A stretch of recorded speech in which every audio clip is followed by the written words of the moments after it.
From the Torah, we have the Exodus, chapter 21, verse 1, through chapter 24, verse 18. Now these are the judgments which you are to set before them. If you buy a Hebrew slave, he shall serve for 6 years, but on the 7th he shall go out as a free man without payment. If he comes alone, he shall go out alone. If he is the husband of a wife, then his wife shall go out with him. If his master gives him a wife, and she bears him sons or daughters, the wife and her children shall belong to her master, and he shall go out alone. But if the slave plainly says, I love my master, my wife, and my children, I will not go out as a free man, then his master shall bring him to God, and he shall bring him to the door or the doorpost. Then his master shall pierce his ear with an awl, and he shall serve him permanently. And if a man sells his daughter as a female slave, she is not to go free as the male slaves do. If she is displeasing in the eyes of her master who designated her for himself, then he shall let her be redeemed. He does not have authority to sell her to a foreign people because of his treachery to her. And if he designates her for his son, he shall do to her according to the custom of daughters. If he takes for himself another woman, he may not reduce her food, her clothing, or her conjugal rights. And if he will not do these 3 things for her, then she shall go out for nothing, without payment of money. He who strikes a man so that he dies shall surely be put to death. But if he did not lie in wait for him, but God let him fall into his hand, then I will appoint you a place to which he may flee. If, however, a man acts presumptuously toward his neighbor, so as to kill him by deceit, you shall take him even from my altar, that he may die. And he who strikes his father or his mother shall surely be put to death. He who kidnaps a man, whether he sells him or he is found in his hand, shall surely be put to death. And he who curses his father or his mother shall surely be put to death. And if men contend with each other, and one strikes the other with a stone or with his fist, and he does not die but remains in bed, if he gets up and walks around outside on his staff, then he who struck him shall go unpunished. He shall only pay for his loss of time, and he shall take care of him until he is completely healed. And if a man strikes his male or female slave with a rod, and he dies at his hand, he shall surely be punished. But if for a day or 2 he is able to stand, no punishment shall be taken, for he is his property. And if men struggle with each other and strike a woman with child so that she gives birth prematurely, yet there is no injury, he shall surely be fined as the woman's husband will set for him, and he shall pay as the judges decide. But if there is any further injury, then you shall pay life for life, eye for eye, tooth for tooth, hand for hand, foot for foot, burn for burn, bruise for bruise, wound for wound. And if a man strikes the eye of his male or female slave and ruins it, he shall let him go free on account of his eye. And if he knocks out a tooth of his male or female slave, he shall let him go free on account of his tooth. And if an ox gores a man or a woman to death, the ox shall surely be stoned, and its flesh shall not be eaten, but the owner of the ox shall go unpunished. If, however, an ox was previously in the habit of goring and its owner has been warned, yet he does not confine it, and it puts a man or a woman to death, the ox shall be stoned, and its owner also shall be put to death. If a ransom is demanded of him, then he shall give for the redemption of his life whatever is demanded of him. Whether it gores a son or a daughter, it shall be done to him according to the same judgment. If the ox gores a male or female slave, the owner shall give his or her master 30 shekels of silver, and the ox shall be stoned. And if a man opens a pit, or if a man digs a pit and does not cover it over, and an ox or a donkey falls into it, the owner of the pit shall make restitution. He shall give money to its owner, and the dead animal shall become his. And if one man's ox hurts another's so that it dies, then they shall sell the live ox and divide its price equally, and also they shall divide the dead ox. Or if it is known that the ox was previously in the habit of goring, yet its owner has not confined it, he shall surely pay ox for ox, and the dead animal shall become his. If a man steals an ox or a sheep and slaughters it or sells it, he shall pay 5 oxen for the ox and 4 sheep for the sheep. If the thief is caught while breaking in and is struck so that he dies, there will be no blood guiltiness on his account. But if the sun has risen on him, there will be blood guiltiness on his account. He shall surely make restitution. If he owns nothing, then he shall be sold for his theft. If what he stole is actually found alive in his hand, whether an ox or a donkey or a sheep, he shall pay double. If a man lets a field or vineyard be grazed bare and lets his animal loose so that it grazes in another man's field, he shall make restitution from the best of his own field and the best of his own vineyard. If a fire breaks out and spreads to thorn bushes, so that stacked grain or the standing grain or the field itself is consumed, he who started the fire shall surely make restitution. If a man gives his neighbor money or goods to keep for him, and it is stolen from the man's house, if the thief is caught, he shall pay double. If the thief is not caught, then the owner of the house shall appear before the judges to determine whether he laid his hands on his neighbor's property. For every breach of trust, whether it is for ox, for donkey, for sheep, for clothing, or for any lost thing about which one says, "This is it," the case of both parties shall come before the judges. He whom the judges condemn shall pay double to his neighbor. If a man gives his neighbor a donkey, an ox, a sheep, or any animal to keep for him, and it dies or is injured or is driven away while no one is looking, then an oath before Yahweh shall be made by the two of them that he has not laid hands on his neighbor's property, and its owner shall accept it, and he shall not make restitution. But if it is actually stolen from him, he shall make restitution to its owner. Now if it is all torn to pieces, let him bring it as evidence. He shall not make restitution for what has been torn to pieces. If a man borrows anything from his neighbor, and it is injured or dies while its owner is not with it, he shall make full restitution. But if its owner is with it, he shall not make restitution. If it is hired, it came for its hire. If a man seduces a virgin who is not engaged and lies with her, he must pay a dowry for her to be his wife. If her father absolutely refuses to give her to him, he shall pay money equal to the dowry for virgins. You shall not allow a sorceress to live. Whoever lies with an animal shall surely be put to death. And he who sacrifices to any god, other than to Yahweh alone, shall be devoted to destruction. You shall not mistreat a sojourner or oppress him, for you were sojourners in the land of Egypt. You shall not afflict any widow or orphan. And if you indeed afflict him, and if he earnestly cries out to me, I will surely hear his cry, and my anger will burn, and I will kill you with the sword, and your wives shall become widows, and your children fatherless. If you lend money to my people, to the afflicted among you, you are not to act as a creditor to him, you shall not charge him interest. If you ever take your neighbor's cloak as a pledge, you shall return it to him before the sun sets, for that is his only covering, it is his cloak for his body. What else shall he sleep in? And it shall be that when he cries out to me, I will hear him, for I am gracious. You shall not curse God, nor curse a ruler of your people. You shall not delay the offering from the fullness of your harvest and the juice of your wine vat. The firstborn of your sons you shall give to me. And you shall do the same with your oxen and with your sheep. It shall be with its mother 7 days, on the 8th day you shall give it to me. You shall be holy men to me, therefore you shall not eat any flesh torn to pieces in the field, you shall throw it to the dogs. You shall not bear a false report, do not join your hand with a wicked man to be a malicious witness. You shall not follow the masses in doing evil, nor shall you testify in a case so as to turn aside after the masses in order to cause justice to be turned aside, nor shall you be partial to a poor man in his case. If you meet your enemy's ox or his donkey wandering away, you shall surely return it to him. If you see the donkey of one who hates you lying helpless under its load, you shall refrain from leaving it to him, you shall surely release it with him. You shall not cause the justice due to your needy brother to be turned aside in his case. Keep far from a false charge, and do not kill the innocent or the righteous, for I will not justify the guilty. And you shall not take a bribe, for a bribe blinds the clear-sighted and subverts the cause of the just.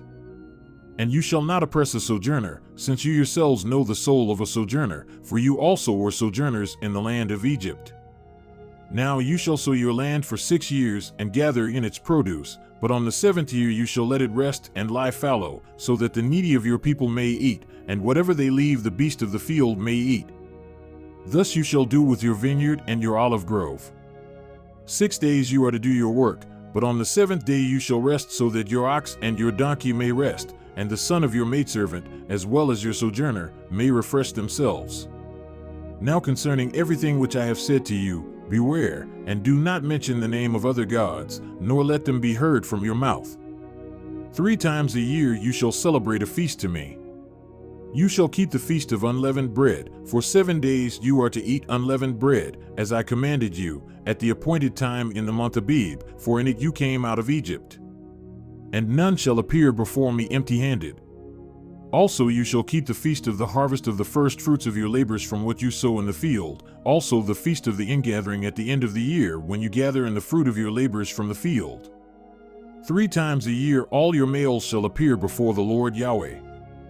You shall not offer the blood of my sacrifice with leavened bread, nor is the fat of my feast to remain overnight until morning. You shall bring the choice first fruits of your ground into the house of Yahweh your God. You shall not boil a young goat in the milk of its mother. Behold, I am going to send an angel before you to keep you along the way, and to bring you into the place which I have prepared.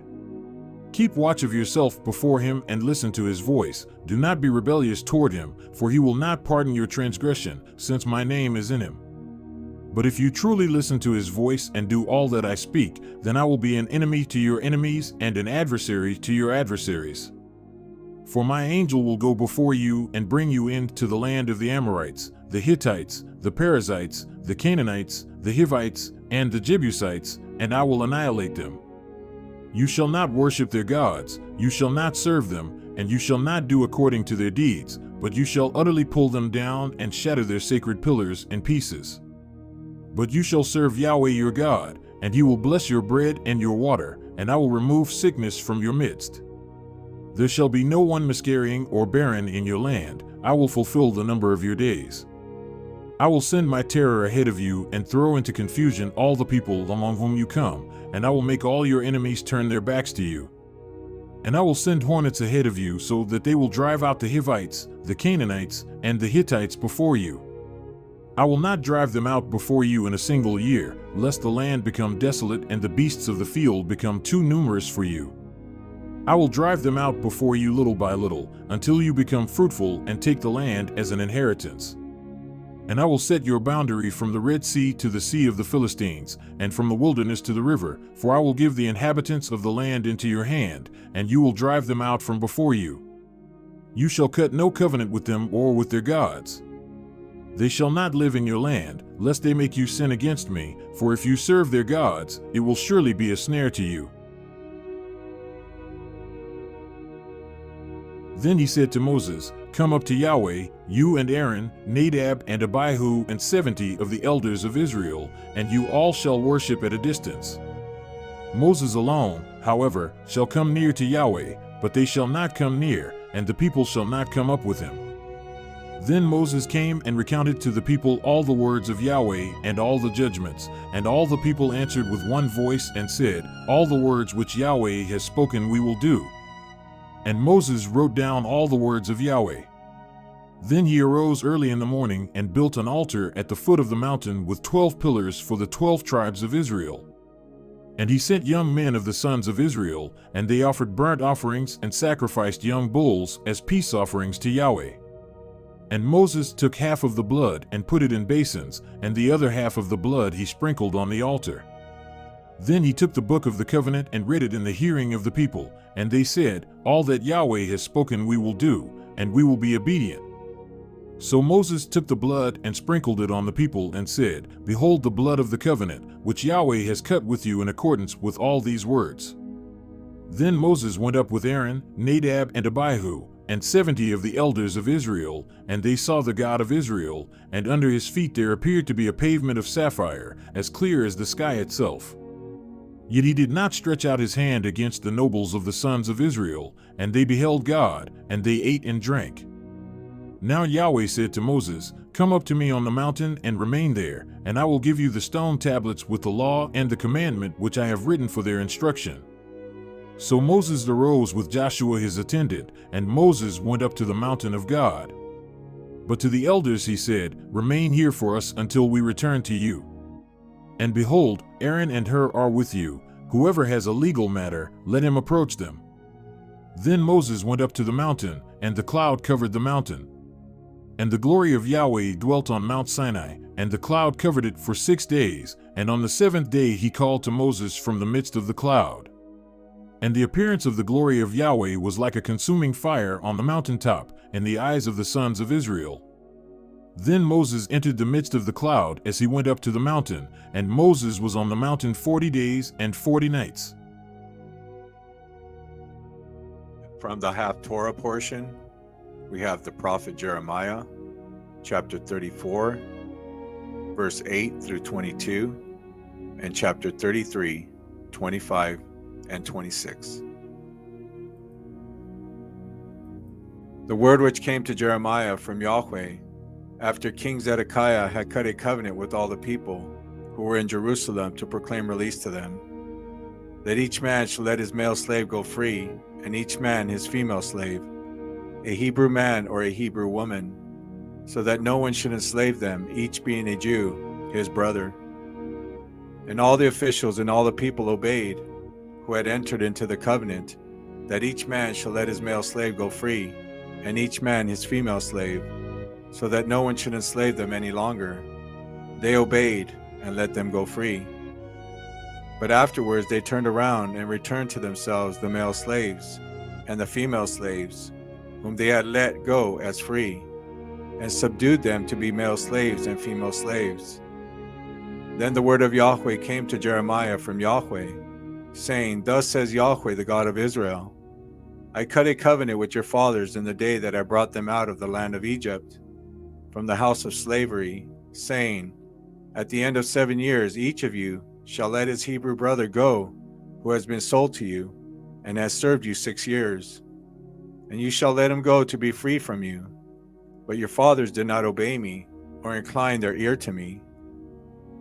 Although recently you had turned and done what is right in my sight, each man proclaiming release to his neighbor, and you had cut a covenant before me in the house which is called by my name. Yet you have turned and profaned my name, and each man returned to themselves his male slave, and each man his female slave, whom you had let go as free, according to their desire. And you subdued them to be your male slaves and female slaves. Therefore thus says Yahweh, you have not obeyed me in proclaiming release each man to his brother, and each man to his neighbor. Behold, I am proclaiming a release to you, declares Yahweh, to the sword, to the pestilence, and to the famine. And I will make you a terror to all the kingdoms of the earth. And I will give the men who have trespassed against my covenant, who have not established the words of the covenant, which they cut before me, when they cut the calf in two and passed between its parts. The officials of Judah and the officials of Jerusalem, the court officers and the priests, and all the people of the land, who passed between the parts of the calf. And I will give them into the hand of their enemies, and into the hand of those who seek their life. And their dead bodies will be food for the birds of the sky and the beasts of the earth. And as for Zedekiah, king of Judah, and his officials, I will give them into the hand of their enemies, and into the hand of those who seek their life, and into the hand of the military force of the king of Babylon, which has gone away from you.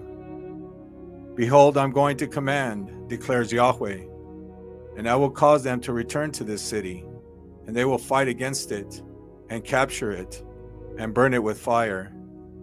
And I will make the cities of Judah a desolation, without inhabitant.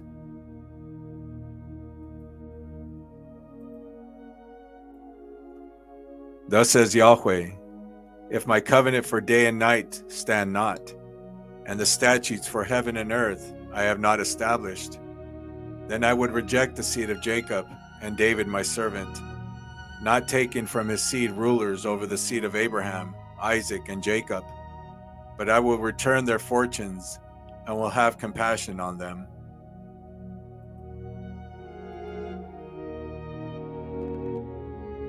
And from the New Testament, we have 1 John chapter 5, 1 through 11. Everyone who believes that Yeshua is the Messiah is born of God, and everyone who loves the Father loves the one born of him. Love God, live God's word. We know that we love God's children by this, when we love God and obey his commandments. For this is the love of God, that we keep his commandments, and his commandments are not burdensome. For everyone born of God overcomes the world, and the victory that has overcome the world is this, our faith. Who is it that overcomes the world, if not the one who believes that Yeshua is Ben Elohim? Believe God's own testimony of Yeshua. Messiah Yeshua is the one who came by water and blood, not by water only, but by water and blood. The Spirit is the one who testifies, because the Spirit is the truth. For there are three that testify, the Spirit, the water, and the blood, and these three are one. If we accept men's testimony, God's testimony is greater. For this it is the testimony that God has given about his Son. The one who trusts in Ben Elohim has the testimony in himself. The one who does not trust in God has made him a liar, because he has not believed in the testimony that God has given about his Son. And the testimony is this, that God gave us eternal life, and this life is in his Son.